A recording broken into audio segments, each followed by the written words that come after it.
سردار نظام کی تلوار کے وار نے اس کا ہاتھ کلائی کے پاس سے قلم کر دیا اور تلوار زمین پر گر کر سردار نظام کے قبضے میں آ چکی تھی۔ مکند لال پہلے ہی سے سردار نظام کے ایک سپاہی سے مقابلہ کر رہا تھا اور اپنے تابڑ توڑ حملوں سے سپاہی کو کئی زخم بھی لگا چکا تھا۔ قریب تھا کہ مکند لال غالب آ جائے کہ اپنے دوست لال بہادر اور اپنے غلام کا حشر دیکھ کر اس کا ہاتھ سست پڑ گیا۔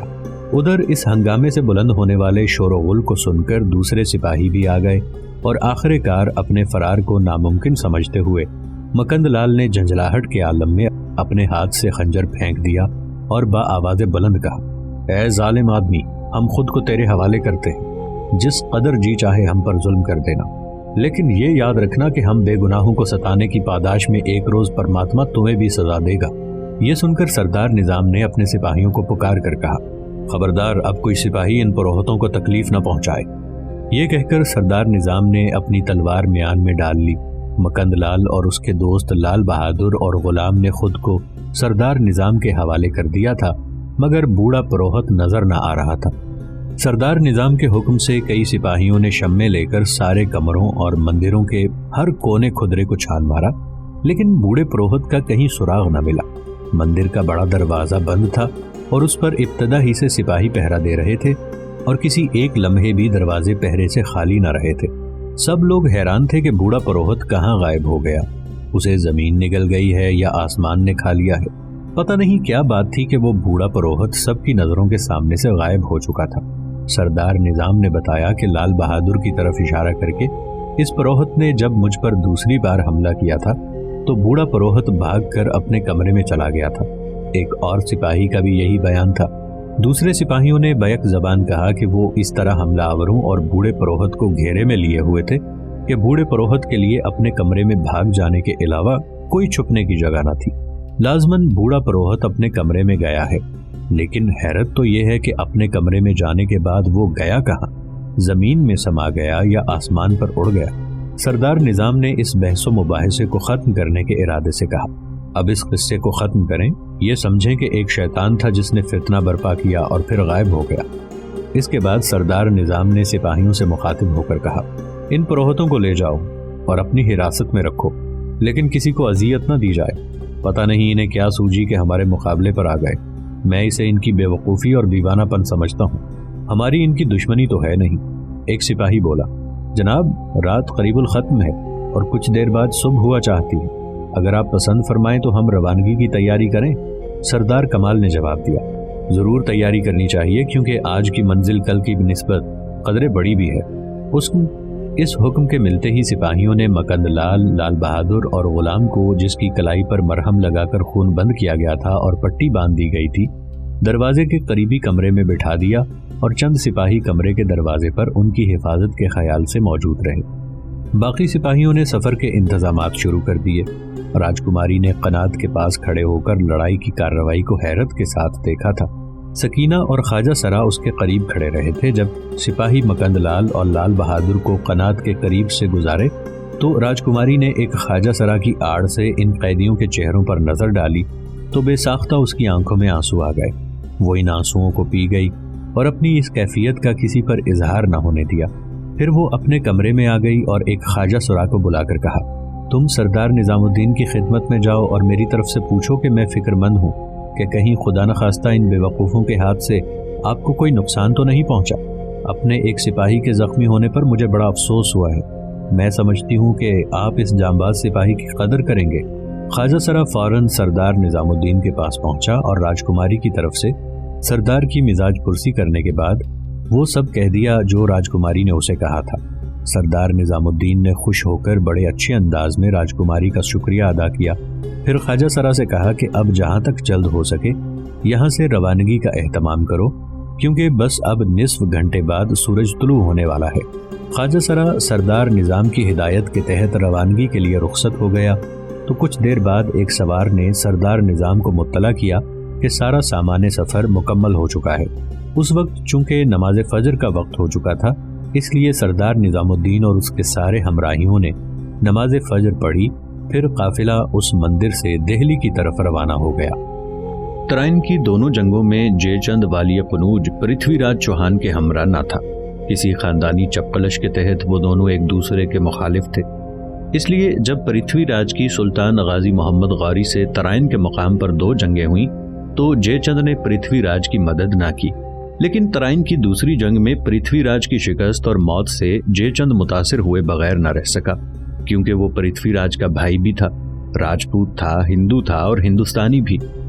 پھر جب سلطان محمد غوری غزنی واپس چلا گیا تو اس کے نمائندے جرنیل ملک قطب الدین ایبک نے قلعوں پر قلعے فتح کرنے شروع کر دیے، تو جے چند نے مسلمانوں سے شدید خطرہ محسوس کیا اور جنگ کی تیاری شروع کر دی۔ میرٹھ کے راجہ کی شکست اور دہلی کی فتح نے جے چند کو مزید آگ بگولا کر دیا، کیونکہ اسی نے راجہ میرٹھ اور راجہ دہلی کو سرکشی کی ترغیب دی تھی۔ جے چند نے جنگ کی تیاری شروع کی تو ملک قطب الدین ایبک نے یہ خبر سلطان محمد غوری کو غزنی بھیج دی، اور سلطان محمد غوری نے پہلے قطب الدین ایبک سے بمقام دہلی ملنے اور پھر قنوج پر حملہ کرنے کے ارادے سے ہندوستان کا رخ کیا۔ 590 ہجری میں سلطان محمد غوری نے اپنی فوج کے ساتھ غزنی سے کوچ کیا۔ 1194 عیسوی کے ایک دن سلطان محمد غوری منزل مارتا ہوا دہلی آ پہنچا۔ یہاں اس کے غلام اور ہندوستان میں نمائندے ملک قطب الدین ایبک نے اس کا شاندار استقبال کیا۔ چند روز قیام کے بعد جب سلطان محمد غوری نے دہلی سے قنوج کی جانب پیش قدمی کی تو قطب الدین ایبک، اس کا لشکر اور دوسرے مسلمان حاکموں کے لشکر اس کے رکاب میں تھے۔ موضع چندوار کے نواح میں جے چند اپنے باجگزار اور حلیف راجاؤں کی افواج کے ساتھ مقیم تھا۔ اس کے بالمقابل سلطان محمد غوری کا لشکر موجود تھا۔ لشکر اسلام اپنے مرکز سے بہت دور اجنبی ملک میں تھا اور جے چند کی فوج اپنے وطن میں تھی، جہاں اسے ہر قسم کی امداد مل سکتی تھی۔ جے چند کے لشکر کی تعداد مسلمان فوج کے مقابلے میں کئی گنا زیادہ تھی۔ لشکر کفار کے ساتھ 300 سے زائد جنگی ہاتھی بھی تھے۔ سلطان محمد غوری نے حملے سے پہلے اپنی فوج کے سامنے ایک ولولہ افروز تقریر کی اور کہا، بھائیو، یہ ملک ہی نہیں، ہر ملک ہمارا ہے، اس لیے کہ ہمارے خدا کا ہے۔ ہمارے اس ملک میں ہمارا ایک طاقتور دشمن سے مقابلہ ہے جو ہمیں طوفانی سمندروں کی لہروں کی مانند گھیر سکتا ہے۔ ہمارے دشمن کے پاس ہر قسم کا سامان جنگ موجود ہے، کھانے پینے کی چیزیں افراط سے ہیں۔ پھر دشمن لشکر کی تعداد بھی ہماری بنسبت بہت زیادہ ہے، لیکن یقین رکھو کہ فتح تمہاری ہے۔ کثیر لشکر کفار تمہاری تلواروں کی کاٹ کے سامنے ٹھہر نہیں سکے گا۔ کفار کو اپنی فوج، ساز و سامان اور ہاتھیوں پر ناز ہے، مگر ہمارا بھروسہ صرف خدا پر ہے۔ ہار جیت اسی کے ہاتھ میں ہے۔ بھائیو، خدا کے حکموں پر چلو گے اور دین کا جھنڈا اس سرزمین میں گاڑو گے تو خدا کی بارگاہ سے تمہیں بہت بڑا انعام ملے گا۔ خداوند کریم تمہیں دنیا اور آخرت میں سرخروئی بخشے گا۔ میں لشکر کفار پر حملہ کر رہا ہوں۔ جو میرا بھائی آج کے جہاد میں حصہ لے کر اس دنیا اور آخرت میں سرخروئی حاصل کرنے کا متمنی ہو، وہ میرا ساتھ دے۔ اور اپنی تقریر ختم کر کے سلطان محمد غوری نے اپنے گھوڑے کا رخ لشکر کفار کی طرف کر کے اسے ایڑ لگائی اور لشکر کفار میں گھس کر اپنی شمشیر زنی کے جوہر دکھانے لگا۔ تقریر سنتے ہی مسلمانوں کے حوصلے بھی بلند ہو گئے تھے اور وہ کفار پر حملہ کرنے کے لیے بےتاب ہو رہے تھے۔ جلد ہی دونوں لشکر مقابل میں آ گئے اور گھمسان کا رن پڑا۔ کفار اپنے لشکر کی کثرت کے سبب میدان میں جم کر مقابلہ کر رہے تھے، تو لشکر اسلام کو اللہ تعالیٰ کی طرف سے انعام میں فتح حاصل ہونے کا یقین تھا، اس لیے وہ بھی اپنی عالی حوصلگی کے باعث میدان میں جمے ہوئے تھے۔ جنگ جاری تھی کہ جے چند کی آنکھ میں تیر لگا جس نے اس کی جان لے لی اور وہ ہاتھی سے مردہ ہو کر گر پڑا۔ یہ دیکھ کر جے چند کی سپاہ کے حوصلے ٹوٹ گئے اور راجپوت میدان جنگ سے بھاگ نکلے اور فتح نے مسلمانوں کے قدم چومے۔ ہندوؤں کا وسیع پیمانے پر قتل عام ہوا۔ عورتوں اور بچوں کی تو جان بخشی ہو گئی، لیکن فوج کے سپاہیوں کی گردنیں ماری جاتی رہیں، حتیٰ کہ زمین کفار کے سپاہیوں کا بوجھ اٹھانے سے بیزار ہو گئی۔ قنوج کی تسخیر کے بعد سلطان محمد غوری کو پتہ چلا کہ جے چند والی قنوج نے جنگ سے پہلے اپنے سارے خزانے انسی کے قلعے میں چھپا دیے تھے تاکہ شکست کی صورت میں اپنے ان خزانوں سے مزید فوج بھرتی کرے اور پھر مسلمانوں کو ہندوستان سے دھکیل کر باہر نکال دے۔ سلطان محمد غوری نے اس اطلاع کے فوراً بعد انسی کے قلعے پر چڑھائی کر دی۔ انسی جلد ہی سرنگوں ہو گیا اور خزائن سلطان کے قبضے میں آ گئے۔ سلطان شہاب الدین محمد غوری چونکہ ایک راسخ العقیدہ مسلمان تھا، اس لیے مسلمان ہونے کے باعث اس کی خواہش تھی کہ جن مقامات اور ملکوں پر چڑھائی کر کے فتح حاصل کرے وہاں اسلام کی اشاعت بھی ضرور کرے۔ سلطان نے بنارس میں تقریباً 100 مندروں کو منہدم کرایا اور ان کی جگہ مسجدیں تعمیر کرائیں۔ ابن اسیر نے لکھا ہے کہ سلطان محمد غوری نے جے چند والی قنوج کے جن ہاتھیوں پر قبضہ کیا تھا ان میں ایک جنگلی وحشی ہاتھی بھی تھا۔ ایک شخص نے دیکھا کہ سلطان کے سامنے تمام ہاتھی لائے گئے تو تمام نے سر اطاعت خم کر دیا، مگر ایک ہاتھی اکڑا رہا۔ سلطان محمد غوری یہاں سے غزنی واپس چلا تو 14,000 اونٹ اس کے ساتھ تھے جن پر خزانہ لدا ہوا تھا اور وہ بوجھ تلے ہانپ رہے تھے۔ ایک ہندو مورخ کے بقول جے چند والی قنوج کو شکست دینے کے بعد سلطان محمد غوری ہندوستان کے سیاسی اور مذہبی مراکز یعنی قنوج اور بنارس کا بھی فرمانروا ہو گیا تھا۔ سلطان بہت سے مال غنیمت کے ساتھ اپنے دارالخلافہ غزنی کی طرف روانہ ہوا تو ملک قطب الدین ایبک کو بدستور دہلی میں ہی رہنے دیا۔ ملک قطب الدین ایبک جب ادھر مصروف پیکار تھا تو اس کا ایک سردار اختیار الدین محمد بن بختیار خلجی بہار اور بنگال کی تسخیر کا منصوبہ بنا رہا تھا۔ جلد ہی یہ خبر آئی کہ بختیار خلجی نے بہار پر قبضہ کر لیا ہے۔ اس کے کچھ عرصے بعد جب دہلی کے گلی کوچوں میں یہ مشہور ہوا کہ اختیار الدین محمد بن بختیار خلجی نے محض 18 گھڑ سواروں کے ساتھ بنگال کے 2 دارالحکومتوں میں سے ایک نادیا یا ندیا پر قبضہ کر لیا ہے تو یہ قصہ راجکماری رتن بائی کے کانوں تک بھی پہنچا اور اس نے سکینہ سے دریافت کیا کہ یہ اختیار الدین محمد بن بختیار خلجی کون ہے، لیکن سکینہ خود اس کے مفصل حالات سے ناواقف تھی۔ اسے صرف یہ معلوم تھا کہ ملک قطب الدین ایبک والی دہلی نے بختیار خلجی کو اس کی کامیابی پر مبارکباد بھی دی ہے اور اس کے لیے ایک بیش قیمت خلعت بھی بھیجی ہے۔ بختیار خلجی کے بارے میں اسے مزید یہ علم تھا کہ وہ 18 گھڑ سواروں کے ساتھ شہر ناڈیا میں داخل ہوا تھا تو اہل شہر نے یہ گمان کیا تھا کہ وہ گھوڑوں کا سوداگر ہے اور تجارت کی غرض سے آیا ہے۔ اس طرح وہ راجہ بنگال کے محل کے صدر دروازے تک پہنچ گیا تھا۔ راجہ کو جب شکست ہوئی تھی تو اس کا سارا خزانہ، ساری بیویاں، کنیزیں، خدام اور عورتیں حملہ آور کے قبضے میں آ گئی تھیں، اور جب بختیار خلجی کی اصل فوج پہنچی تھی تو سارا شہر اس کا مطیع ہو گیا تھا۔ راجکماری نے سکینہ سے کہا کہ وہ بختیار خلجی کے مفصل حالات معلوم کر کے اسے بتائے۔ سکینہ نے خواجہ سراؤں کی معرفت بختیار کے مفصل حالات معلوم کیے اور ایک روز راجکماری کو ان حالات سے مطلع کرنے کے لیے بولی۔ اختیار الدین محمد بن بختیار خلجی ہندوستان میں بادشاہ اسلام سلطان محمد غوری کے نمائندے ملک قطب الدین ایبک کا ایک سردار ہے۔ ابتدا میں یہ ایک نہایت معمولی انسان تھا۔ اس نے گزر بسر کے لیے سب سے پہلے غزنی میں سپاہی بھرتی ہونا چاہا، مگر اسے بھرتی کے ناقابل قرار دے کر مسترد کر دیا گیا۔ وہ غزنی سے مایوس و نامراد دہلی آ گیا، مگر دہلی میں بھی اسے فوج میں بھرتی ہونے میں ناکامی ہوئی اور وہ بدایوں کی طرف روانہ ہو گیا۔ اس مرحلے پر اسے اسلامی حکومت کی مشرقی سرحد پر بہت تھوڑی سی زمین دے دی گئی۔ چونکہ مہم جوئی محمد بن بختیار خلجی کی سرشت میں داخل تھی، اس لیے اس نے اپنے طور پر کچھ سوار بھرتی کر لیے اور ان کے سردار کی حیثیت سے بڑی بڑی باتیں سوچنے میں محو ہو گیا۔ کیا باتیں سوچنے میں محو ہوا؟ راجکماری نے سوال کیا۔ اس کے جواب میں سکینہ نے کہا، راجکماری جی، وہ چونکہ ایک جوان مرد اور عالی ہمت انسان تھا، اس لیے تاج و تخت کے سوا کسی دوسری سوچ کو اپنے قریب نہ پھٹکنے دیتا تھا۔ 1197 عیسوی میں محمد بن بختیار خلجی 200 سواروں کو اپنے ہمراہ لے کر بہار پر حملہ آور ہوا اور قلیل سے عرصے میں سارے علاقے پر قبضہ کرنے میں کامیاب ہو گیا۔ ان ایام میں ملک قطب الدین ایبک سلطان محمد غوری کی طرف سے ہندوستان میں اس کا نائب السلطنت تھا۔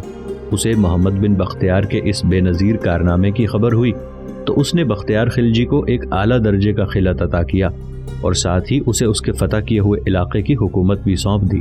اب محمد بن بختیار خلجی کو اپنی شجاعت و بہادری کے جوہر نمایاں کرنے کا پورا موقع مل گیا۔ اس نے ایک فوج ترتیب دی اور بنگال کے راجہ رائے لکشمن سین کی راجدھانی ندیا پر حملہ کرنے کے لیے روانہ ہوا۔ اس کی بہادری اور شجاعت کی شہرت اس حصہ ملک کے دور دراز گوشوں تک پہلے ہی پہنچی ہوئی تھی۔ وہ ندیا پر حملہ آور ہونے کے لیے اس برق رفتاری سے روانہ ہوا کہ فوج اس کا ساتھ نہ دے سکی اور وہ صرف 18 آدمیوں کے ساتھ ندیا کے قلعے کے دروازے پر جا پہنچا۔ اس نے اپنی فوج کا انتظار کرنے کی بجائے حملہ کرنے کو ترجیح دی اور قلعے کے دروازے پر حفاظت کے لیے مامور پہرے داروں پر حملہ آور ہو گیا۔ وہ سمجھتا تھا کہ اس کے ہمراہیوں کی قلیل تعداد پر کوئی غور نہ کرے گا، بلکہ سبھی یہ خیال کریں گے کہ حملہ آور کے ساتھ بڑی بھاری فوج ہے، اس لیے وہ بلا خوف و خطر قلعے پر حملہ آور ہو گیا۔ بختیار خلجی کے اس خیال کی صداقت ثابت ہو گئی۔ راجکماری نے اس کی بات کاٹ کر کہا، ابھی تم نے بتایا تھا کہ شہر کے لوگوں نے اسے گھوڑوں کا سوداگر سمجھا تھا؟ سکینہ نے اس کے جواب میں کہا، ہاں بی بی، شہریوں نے اسے گھوڑوں کا سوداگر سمجھا تھا، لیکن اہل قلعہ نے یہی سمجھا کہ اس کے ساتھ بھاری فوج ہے۔ سکینہ نے کہا اور اپنی بات جاری رکھی۔ وہ بولی، راجہ رائے لکشمن سین اس وقت کھانا کھانے میں مصروف تھا۔ اس نے کھانا کھاتے ہوئے باہر سے لوگوں کی چیخ و پکار سنی تو خاص باختہ ہو گیا، اور اسی عالم میں محل کے عقبی دروازے سے ننگے پاؤں بھاگ نکلا اور سنار گاؤں پہنچ کر رکا۔ سنار گاؤں ایک بڑا اور مشہور شہر تھا۔ راجہ رائے لکشمن سین کی اس پہلی شکست نے اسے اس قدر مایوس کیا کہ پھر وہ کہیں بھی جم کر لڑ نہ سکا۔ نتیجے میں نہایت قلیل عرصے میں محمد بن بختیار خلجی کا بہار کی طرح سارے بنگال پر قبضہ ہو گیا۔ سکینہ قدرے رک کر پھر بولی، ملک قطب الدین ایبک کا سردار اختیار الدین محمد بن بختیار خلجی ایک عجیب و غریب انسان ہے۔ وہ سیدھا کھڑا ہو تو اس کے ہاتھ گھٹنوں تک پہنچتے ہیں۔ اس کے لمبے ہاتھ بہار اور بنگال کو اپنے قبضے میں لے چکے تو اس کا حوصلہ اس قدر بڑھ گیا کہ اس نے تسخیر تبت کا منصوبہ بنا لیا اور ہمالیہ کے اس پار تبت پر چڑھائی کر دی۔ اس کے ساتھ 10,000 گھڑ سوار تھے۔ وہ اس نئی مہم پر نکلا تو راجہ کامروپ والی آسام سے ایک یہ معاہدہ کر چکا تھا کہ راجہ محمد بن بختیار خلجی کو تبت کی مہم کے دوران مفید مشورے دے گا اور اس کی راہ روکنے کی کوشش نہیں کرے گا۔ اس مہم کے راستے میں ایک دریا تھا جس سے گزرنے کے لیے بختیار خلجی نے پتھروں کا ایک پل تعمیر کرایا، پھر ایک دستہ فوج اس پل کی حفاظت کے لیے متعین کیا اور دریا کو عبور کر کے تبت کی طرف روانہ ہوا۔ یہ بات کوئی شخص حتمی طور پر نہیں بتاتا کہ وہ اپنی اس مہم کے آغاز میں کس سمت سے تبت کے کس حصے کی طرف بڑھا تھا۔ 15 روز کی مسافت کے بعد اس نے خود کو ایک قلعے کے سامنے پہنچا دیا۔ یہ قلعہ ایک میدانی علاقے میں واقع تھا جہاں گنجان آبادی موجود تھی اور سارے علاقے میں عمدہ کھیتی باڑی ہوتی تھی۔ خلجی نے حملہ کیا تو قلعے والوں کے ساتھ شہر والے بھی مقابلے پر آ گئے۔ گو خلجی نے تمام دن ڈٹ کر مقابلہ کیا مگر اسے بھاری نقصان پہنچا اور آخر کار اسے پسپائی اختیار کرنی پڑی۔ وہ پسپا ہو کر لوٹا تو اس نے دیکھا کہ مقامی باشندے سڑکوں کو بری طرح برباد کر چکے تھے اور سڑکوں پر ایسی رکاوٹیں کھڑی کر چکے تھے کہ وہ آمد و رفت کے ناقابل ہو چکی تھی۔ لوگوں نے اپنی کھیتیاں تک جلا ڈالی تھی تاکہ خلجی کی فوج کو جانوروں کے لیے چارہ اور اپنے لیے ایندھن نہ دستیاب ہو۔ اس صورت احوال کے تحت خلجی کی فوج کو مجبوراً گھوڑوں کے گوشت سے پیٹ بھرنا پڑا۔ اختیار الدین محمد بن بختیار خلجی نے آتی بار راستے میں پتھروں سے جو پل بنایا تھا، واپسی کے موقع پر اس نے اس پل کے اوپر سے اپنی فوج کو گزارنے کا منصوبہ ترتیب دے رکھا تھا۔ وہ اس پل کے قریب پہنچا تو دیکھا کہ وہ پل بھی تباہ ہو چکا ہے اور فوج کو دریا پار جانے کے لیے کشتیاں میسر نہیں ہیں۔ اس موقع پر ستم ظریفی یہ ہوئی کہ آسام کے ہندو راجہ کامروپ نے اپنے اور خلجی کے مابین ہوئے معاہدے کی دھجیاں بکھیر دیں اور پسپا ہونے والی فوج پر دھاوا بول دیا۔ خلجی کے لشکری ڈٹ کر لڑتے رہے لیکن کثیر تعداد ہندو فوج نے انتہائی قلیل لشکر اسلام کی کوئی پیش نہ چلنے دی اور خلجی کے سپاہیوں کو دریا میں دھکیل دیا۔ اختیار الدین محمد بن بختیار خلجی ایک انتہائی سخت جان آدمی تھا۔ وہ گرتا پڑتا لگ بھگ 100 سواروں کی معیت میں زندہ و سلامت لکھنوتی پہنچ گیا۔ اس کی فوج تہس نہس ہو گئی تھی۔ وہ لکھنوتی پہنچا تو کل کا فاتح آج کے شکست خوردہ انسان کی حیثیت اختیار کر چکا تھا۔ وہ لکھنوتی کے گلی کوچوں سے گزرا تو اس نے کسی سے آنکھیں چار نہ کی کیونکہ ہر گلی کوچے میں مرنے والوں کی بیوگان اور کنبے کے دوسرے افراد اسے لان تان کر رہے تھے۔ یہ کہہ کر سکینہ خاموش ہوئی تو راجکماری رتن بائی بختیار خلجی کے حالات زندگی سن کر بہت متاثر ہوئی اور بولی، کیا بختیار خلجی کا کسی شاہی خاندان سے تعلق ہے؟ وہ کس بادشاہ کا بیٹا یا پوتا ہے؟ سکینہ نے جواب دیا، جیسا کہ میں بتا چکی ہوں وہ ایک معمولی انسان ہے، اس کا کسی شاہی خاندان سے کوئی تعلق نہیں، نہ وہ کسی بادشاہ کا بیٹا یا پوتا ہے۔ بختیار خلجی تو خیر ایک معمولی انسان ہے، دین اسلام نے غلاموں تک کو تاج شاہی پہنا دیے ہیں۔ ہمارے سپہ سالار اعظم لشکر اسلام ملک قطب الدین ایبک ایک غلام ہیں جنہیں ان کے آقا سلطان محمد غوری نے ایک سوداگر سے خریدا تھا۔ یہ اسلام ہی کی برکت ہے کہ ایک مسلمان غلام ہندوستان کا سب سے بڑا حاکم بن گیا ہے اور درجنوں ہندو راجاؤں کو میدان کارزار میں شکست فاش دے کر اپنا متی بنا چکا ہے۔ سنا ہے قطب الدین ایک انصاف پسند حاکم ہے اور اپنی رعایا کی مشکلات کو دور کرنے کے لیے ہر لمحہ آمادہ رہتا ہے۔ راجکماری نے کہا۔ سکینہ بولی، ملک قطب الدین ایبک واقعی ایک انسان دوست انصاف پسند حاکم ہے۔ سنا ہے کہ وہ ایک بار سوار ہو کر باہر جا رہا تھا کہ ایک آدمی سامنے آیا اور اس کے گھوڑے کی باگ پکڑ کر اسے روکنے کے بعد بولا کہ جب تک تم میرا انصاف نہ کرو گے میں تمہیں تمہاری جگہ سے جنبش تک نہ کرنے دوں گا۔